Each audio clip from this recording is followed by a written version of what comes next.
No vídeo de hoje, eu quero falar com vocês sobre como organizar as provas e principalmente como citar as provas no requerimento administrativo. Bem, antes de mais nada, quero te pedir para se inscrever aqui no meu canal, ativar o sininho para sempre receber as notificações dos vídeos que eu posto aqui, trazendo informações especialmente sobre benefícios rurais.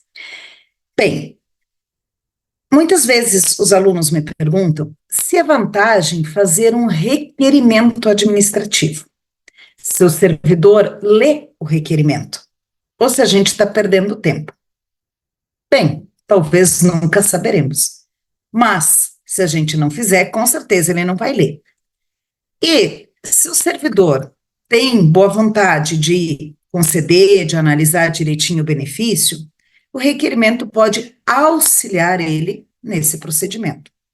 Agora, gente, não é para escrever 20 páginas. 2, no máximo 3 páginas. Ah, professor, o que deve conter nesse requerimento? E aqui vem a dica-chave para vocês. Organizem uma tabela. Sim, uma tabela. E aqui eu vou mostrar para vocês como essa tabela deve ser organizada de modo a ajudar o servidor do INSS a entender o processo.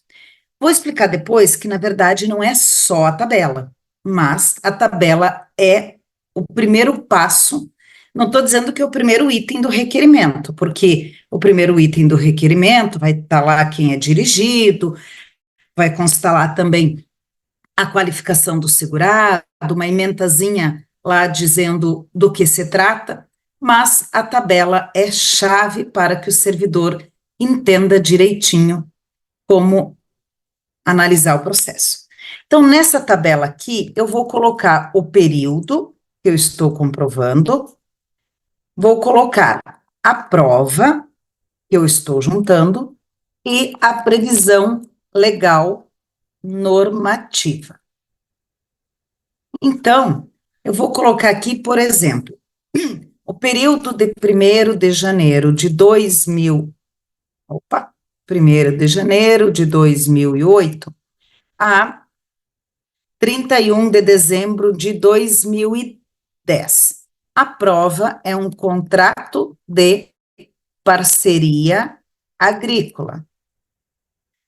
Onde eu vou encontrar a previsão legal? Então, eu vou lá para a instrução normativa do INSS e lá na instrução normativa eu vou encontrar os documentos que podem ser utilizados para a comprovação da atividade rural. Então, eu vou lá já vou compartilhar aqui com vocês, vou lá no artigo 116, onde vai constar a lista de documentos. E nessa lista, lá no primeiro item, eu vou encontrar aqui contrato de parceria. Então, vou voltar lá para a minha tabela e vou colocar aqui IN 128, 2022, artigo 116, inciso 1º. Então, eu tenho aqui já um documento e um período que eu estou querendo comprovar a atividade rural. Mas, professora, eu tenho que sempre fundamentar num dispositivo da IN, e se o documento que eu tenho aqui, de 1º de janeiro de 2011 a 31 de dezembro de 2012, 14, for certificados de cursos na área rural. Não tem isso na IN, no texto do artigo 116, mas aí tem um outro detalhezinho aqui importante. Lá, continuamos a falar do artigo 116, que eu já vou compartilhar novamente aqui com vocês.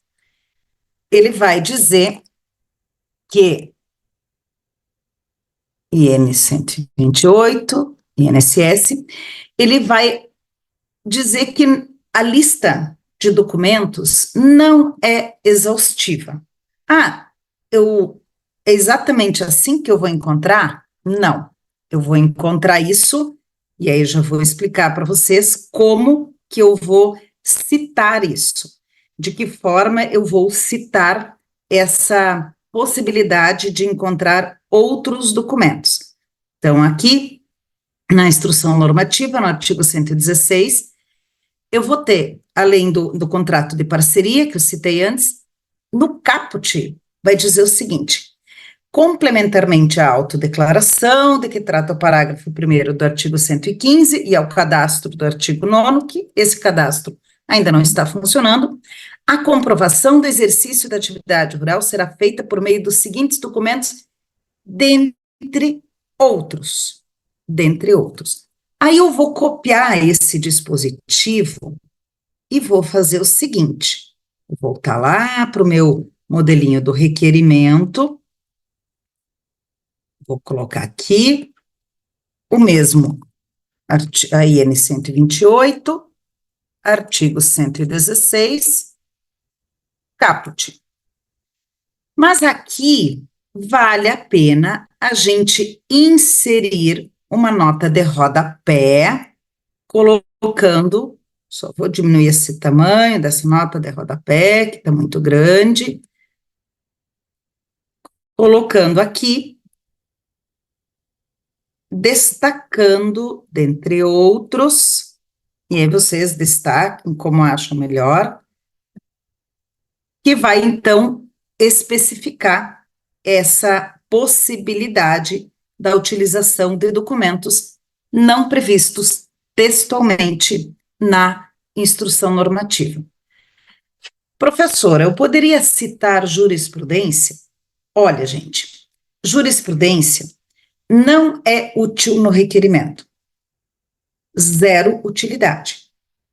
Ela pode ser útil se for jurisprudência qualificada dos tribunais superiores, repetitivo, repercussão geral, a partir do recurso administrativo. A partir desta fase, sim. Até ali, não. Não é útil jurisprudência no requerimento. O servidor do INSS, ele não, aspas, obedece. Até porque, vamos combinar que jurisprudência tem de tudo. Aliás, antes de prosseguir aqui, falar mais um pouquinho disso, quero te convidar mais uma vez para me seguir aqui no canal, para se inscrever e também para ativar o sininho e sempre receber notificações dos vídeos que eu posto aqui. Voltando a falar da jurisprudência, ela serve a partir do recurso administrativo quando for qualificado. Mas a jurisprudência, ela movimenta, ela move mais o judiciário a seguir. O INSS segue o quê? A instrução normativa e as portarias. A instrução normativa e as portarias. É isso que o servidor do INSS segue. Já pensou se ele seguisse a jurisprudência, pro bem e pro mal? Um juiz decide uma coisa, outro decide outra, daí muda de novo. Mas não é só por isso. É porque realmente ele está ainda no âmbito do poder executivo. Então, ele só seria obrigado caso houvesse ali uma ação civil pública que obrigasse, algumas situações assim. Em regra, jurisprudência não cabe no requerimento. Não cabe, eu diria, em dois sentidos.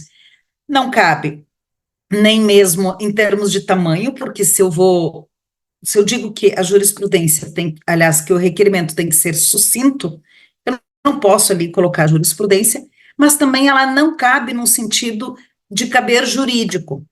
Então, a dica é, gente, faça um requerimento sucinto, citem apenas a IN se for, transcrevam apenas a IN se for necessário, mas citem ali quando vocês identificarem as provas. Há algumas situações em que é relevante citar e transcrever o texto da IN, mas nesse caso aqui, em que eu apenas estou referindo às provas, não é necessário.